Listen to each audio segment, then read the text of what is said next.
I'd give anything to have your life, period. What's the secret to living a full and happy life? The kids go to school. We asked 1,000 people across the country what makes them happy. Tell me when to go. Yep, Okay, we're good. Okay. And for 1 year, we followed 5 families in 2 very different American cities. Worlds apart in geography and lifestyle, we discovered something. Despite their differences, they share the same life-changing keys to happiness. Don't assume that money makes you happy. Our research found it comes down to 4 things: people with strong ties to family, faith, work, and community involvement are the most likely to be very happy in life.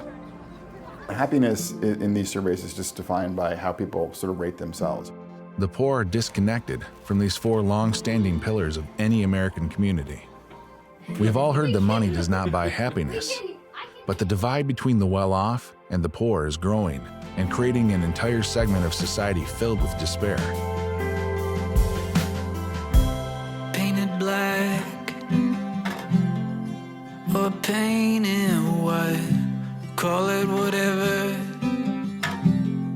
you think defines, but we only see what we want to see.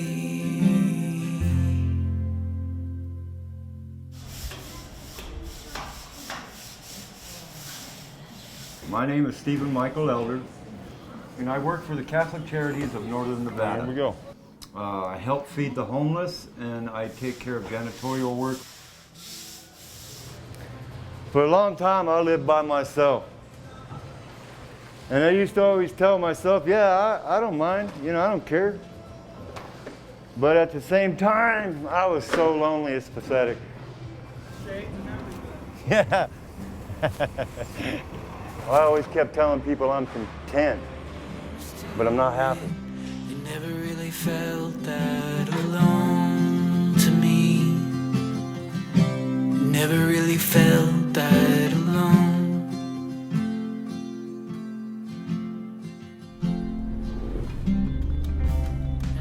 I think when I hear the American dream, I think of financial stability.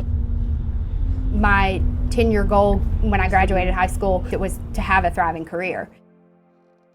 My perspective has changed significantly.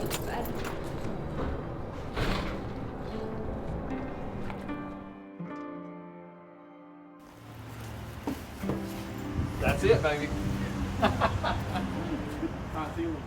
Yes, I guess if I could describe my wife, super hot.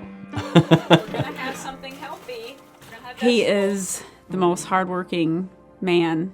I mean, he loves his family. He puts, you know, family first for sure. Did you put butter on the table? No. Daddy's famous macaroni. Let's see how it goes, Daddy.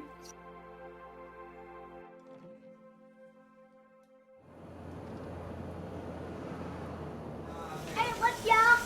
Hey, I'm taking my toy. Mama, Dad, get on my... I am 37 years old. I have 4 children, all girls, aging from 19 on down to 6, and this is the 6-year-old right here. And I am single. Stop moving. Lord, if I get stung by a bee, I'm gonna give you the butt whooping of your life.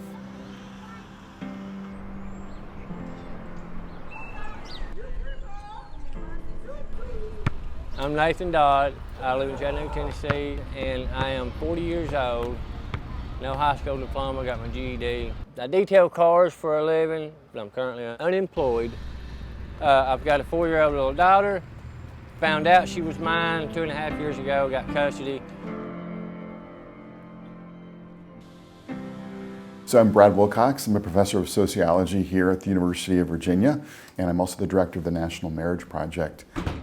Dr. Brad Wilcox is one of the nation's leading experts on family life, religion, work, and volunteering. We're definitely in a bubble. I don't think upper middle class Americans have much appreciation for what working class and poor Americans' lives look like. His new research reveals a growing divide between those who experience a happier life and those who don't. What we're seeing is that Americans who are better educated, Americans who are more affluent, are more likely to rate themselves very happy on a 10-point scale. As income increases, a divide in happiness grows between the lower third and everyone else. But that doesn't mean money is the fix. I know plenty of people who have a lot of means and they are very miserable. Julie Baumgardner began her career in social work and counseling. Now she runs a nonprofit organization in Chattanooga, Tennessee. First things first, works to keep families intact, which in turn makes the community stronger. There's a lot of people out there who've struggled through a lot of stuff.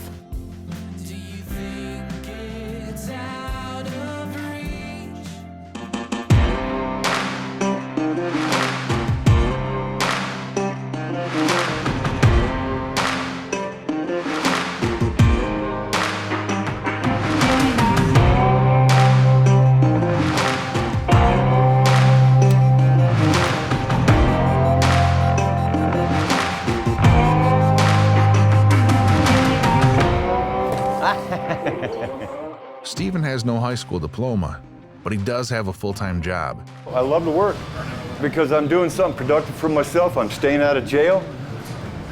Hard work and trying to get ahead in life have always been part of the American story. Previous generations embraced this idea, regardless of their education level.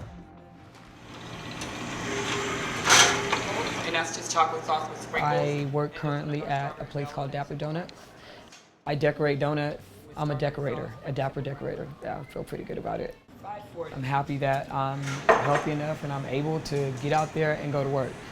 Chandra works part-time when she can, but being on her own makes it much harder to be there for her kids. Nobody had my kids. Nobody said, hey, go have these kids and take care of them on your own. I never thought I would be alone taking care of 4 kids, you know, but it happened.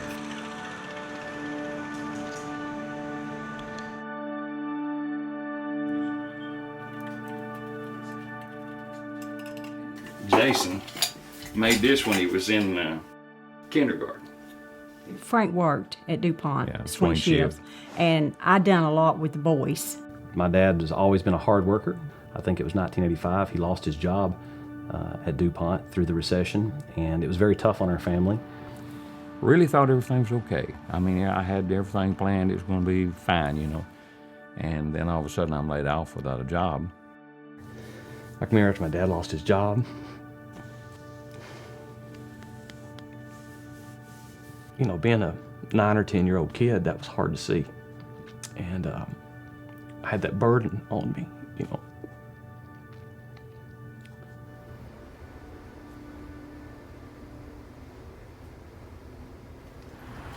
The economy's great, and I'm slammed every week, so I'm super busy, which is wonderful, very blessed.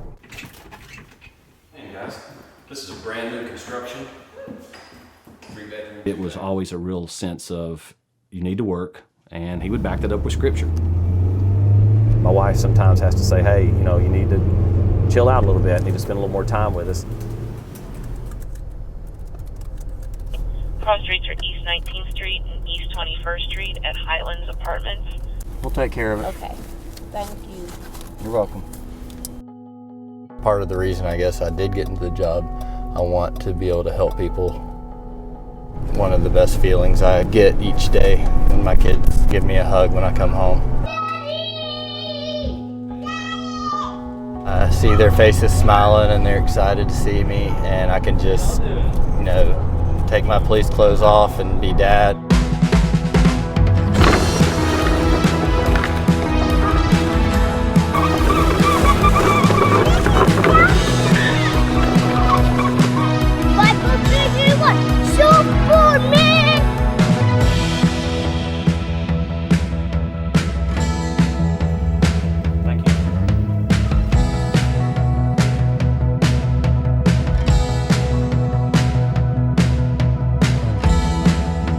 While full-time work used to be something pursued by all social classes, there's been a big drop in employment among non-college educated men. What we have seen in the last 50 years is that fewer and fewer men are in the labor force, particularly men who don't have high school degrees. That matters because, of course, they have less income or no income, and they're more likely to be depressed, hopeless about their own situation. My family, when they basically turned on me, thinking I'm just lazy, don't want to do nothing, that was hard on me. When it comes to family, marriage is linked to more happiness. This survey found 80% of married people are very happy. Yummy. It's yummy, Mama. It's yummy? Yeah. Quarter teaspoon garlic powder. Good. Middle-class Americans are not only more likely to get married, but they're more likely to stay married. And it's not because their marriages are that much better than everyone else's. I think it's because there's been a kind of a recognition at some level that their welfare, their well-being, and welfare and well-being of their children is connected to their ability to get through difficult times together. There are definitely times in marriage where satisfaction decreases significantly, where people can find themselves in a rut. We're just doing the same old, it's boring, I'm tired, you're tired, what are we doing? You can go through the motions and you can survive in a relationship, but I'm tired of survival mode. I've used the word divorce before when I shouldn't have, and in my mind, we aren't going to divorce. I love him, and not in a way that I need him to complete me. He does bring value to my life, even though he brings struggles too.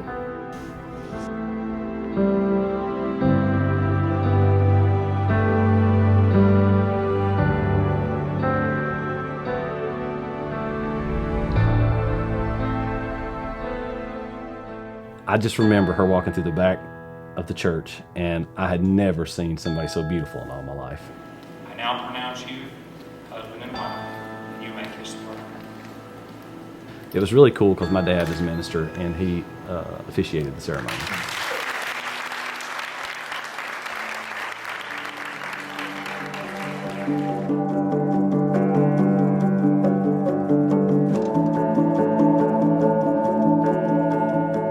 Two kids later and with thriving careers, the Wrights look like another perfect, college-educated, middle-class family. But infidelity put their marriage in crisis. I lived one life there, and I lived a different life at home. My husband was at work. He didn't know. I thought I was going to get out of the first affair because of my guilty conscience, but really ended up being into a second affair. I got out of the second one because a third person approached me. It was just overwhelming, and I was already too deep. I couldn't get out. I was just so tired of living in darkness. Like, I just felt so dark and sad. I thought, well, even if this leads to divorce, I promise you, Lord, that I would tell him, and I'll tell him. And so I told him. Hearts wound up so tight, day turning into night. I remember knowing that in the Christian faith, that God, that's his one out for divorce, is infidelity, but I just couldn't bring myself to do it. Faith was certainly key for Jason and Shannon, but so was the support of extended family. I just thank the Lord for Jason's parents being there that night. She came right here and sat at our table and told us how sorry she was. She started crying. I just looked at her and I said, Shannon, I just can't believe that of you. I said, it's totally shocked me. I said, but I forgive you because you are the mother of our grandchildren. I would look at my children and I would think, I don't want to spend the rest of the life them living out of a suitcase between mom and dad's house. You see people with a college education and jobs significantly less likely to divorce. About 80% of people who live in neighborhoods like this are married, compared to just 30% of people in low-income neighborhoods. My suspicion here, in looking at upper middle class trends, is that they are kind of responding to difficult situations by working through them. I think by contrast, working class Americans are more likely to respond to the same kinds of difficult situations by saying, you know what, that's it, we're done. Just like Nathan in Chattanooga, Chandra is a single parent getting help from extended family, and anywhere she can find it. She's had 4 kids with 4 fathers and has never been married. I'm trying to get sole custody of my kids. I don't really want their money. I would just like them to stay completely out of my kids' lives because they don't help me anyways. When I moved in, it was $625, and now it's like $675. We have spiders back here. There's field mice that come in our house, and they don't exterminate for mice. So we're putting these little sticky traps down, and we're all like standing on couches screaming when we see mice because we're scared, we're petrified of them. Chandra's chronic family instability has forced her to rely on the community to keep her family together. She turned to Northern Nevada Hopes in Reno, a community health center that also helps with housing. It's just me with 4 kids, and it's, by the grace of God, I'm making it, and by hope, I'm making it. What we're seeing is that Americans who don't have that college degree, Americans in the working class, Americans in the lower middle class, Americans who are poor, are much more likely to experience family instability. They're less likely to get married, and they're less likely to stay married.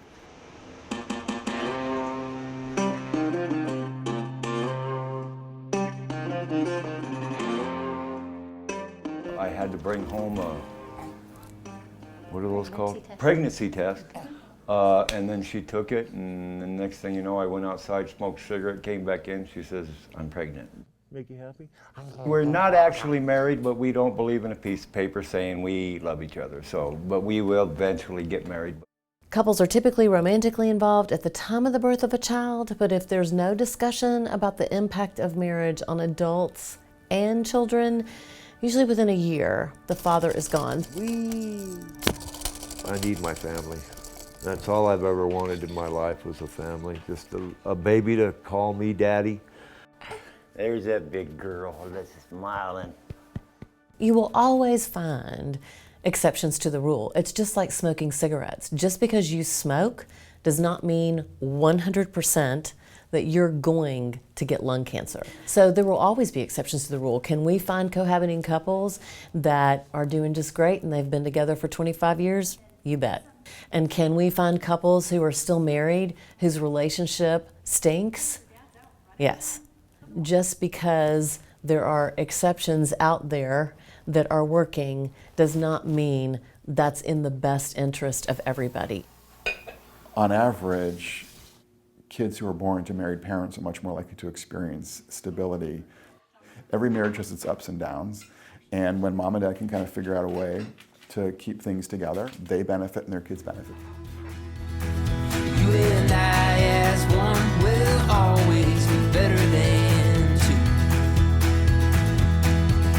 Yeah, you and I as one will always be better than two.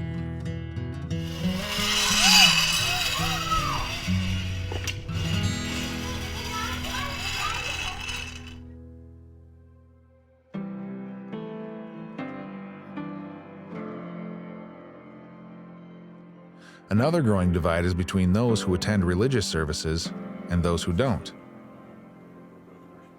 The poor and working class are not attending the way they did a few decades ago, and that has consequences, especially for marriage.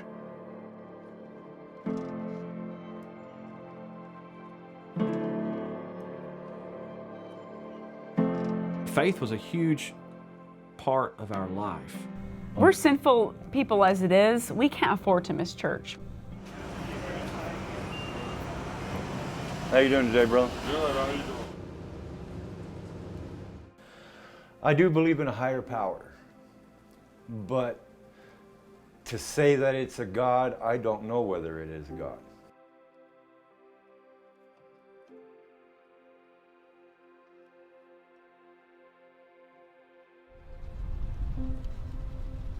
Bless this week, and please make it a great day again tomorrow. Amen.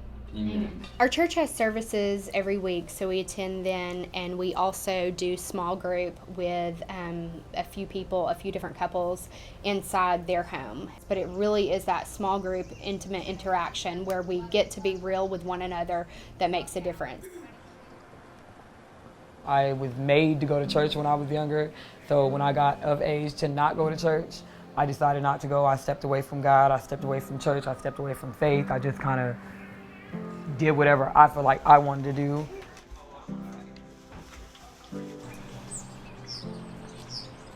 I hadn't been active in church But I'm always thankful to God. Kara and Montague are similar to Jason and Shannon. They have college degrees with good incomes. Both couples reap the benefits of church every week. Jason and Shannon even started teaching a marriage class at church. They also share their story on billboards and on faith websites like ComeOnLet'sGo.com. One conversation, one flirty word led to an affair.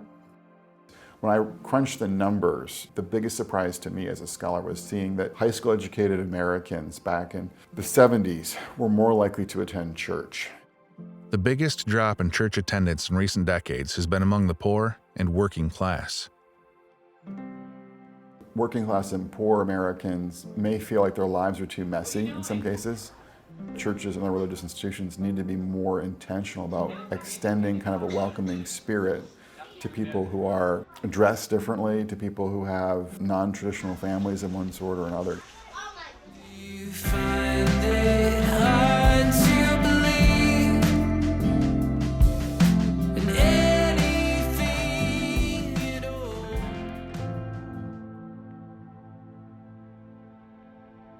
Being involved in your community is linked to more happiness.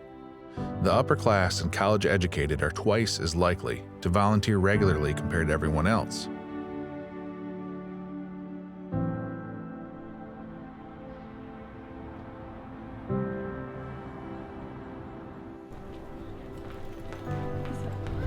What else to move out? I grew up in a family that really valued giving back to the community and being a part of the solution. And I think that we miss something when we don't live connected. We are expanding to create a place where the single moms on campus can have a place where they feel like they belong. All of us are basically grounded and guided by our social ties, by our social capital. We gain strength typically from our civic ties, and Americans who are connected are more likely to be flourishing. Couples like Kara and Montague have plenty of social capital. They are heavily involved in their community. Kara even started her own nonprofit called the Momentum Network. It serves as a resource and connection for single moms in college. Being in other people's lives just shifts your perspective to seeing that, wow, like everybody is really working hard to live a happy life.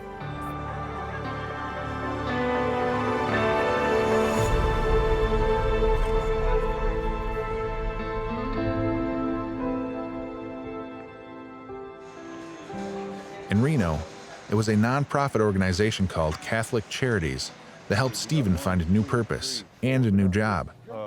He works beside other volunteers from different backgrounds, all with a shared goal to be part of something bigger than themselves. We live in this world where you push a button and your garage door opens and you drive in and you close it and you're in your house. We can come alongside each other and make our lives a whole lot richer. Back in 1970, there were plenty of Americans who were a part of, the VFW, who were part of the Shriners. There's been a precipitous decline in the number of Americans who are involved in informal groups. It's all about getting out of your silo, getting engaged in the community, and opening your eyes to the opportunities that are literally right around you. This is gonna go above this. Thank you so much. You're so welcome.